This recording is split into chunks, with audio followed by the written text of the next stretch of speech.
दुख नहीं, ये नफ्स के शोर को खामोश करने का हुनर है। ये प्यास नहीं, ये दिल की जमीन को नरम करने की बारिश है।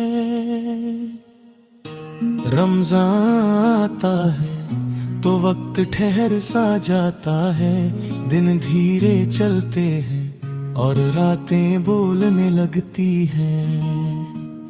वो रातें जिनमें नींद इबादत बन जाती है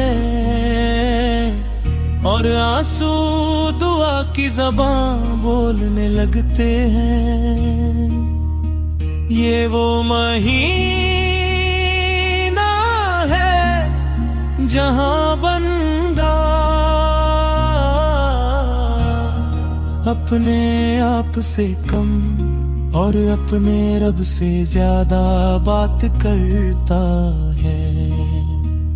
जब पहला रोजा रखा जाता है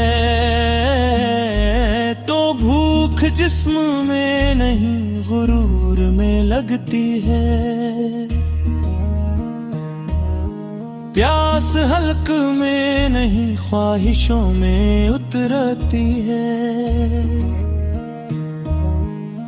हम सीखते हैं कि हर चीज जो हलाल है जरूरी नहीं और हर चीज जो रुक जाए नुकसान नहीं। रमजान हमें सिखाता है कि रुक जाना भी इबादत है, खामोशी भी जिक्र है और इंतजार भी कुर्बत है। सहरी के लम्हे जब फजा में अजीब सा सुकून होता है, फरिश्ते जैसे सांस लेते हो और आसमां झुक कर सुनता हो। उस वक्त एक आम सा लुकमाने मत बन जाता है और एक सदा सी दुआ कबूलियत के बहुत करीब होती है। दिल कहता है रब तूने मुझे जगा लिया, अब मुझे सुन भी ले। दिन चढ़ता है भूख बढ़ती है, प्यास गहरी होती है मगर दिल हल्का होने लगता है। हर मुश्किल लम्हा ये कहता है अभी रुक जा अल्लाह देख रहा है। और यही ख्याल रोजे को आसान बना देता है। इफ्तार के करीब वक्त जैसे थक जाता है, सूरज धीरे से झुकता है और दिल अपनी सारी जिद छोड़ देता है।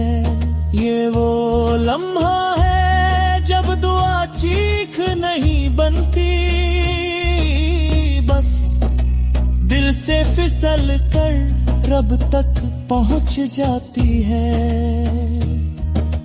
रोटी से पहले रहमत तुरती है, पानी से पहले आंखें भीग जाती है और फिर रात, रमजान की रात कोई आम रात नहीं होती। ये वो वक्त है जब कुरान सिर्फ पढ़ा नहीं जाता बल्कि दिल में उतरता है। हर आयत ऐसा लगता है जैसे मेरे लिए उतरी हो, जैसे रब कह रहा हो मैं जानता हूँ तो कैसा है। तरावी में थके हुए कदम सजदे में ताकत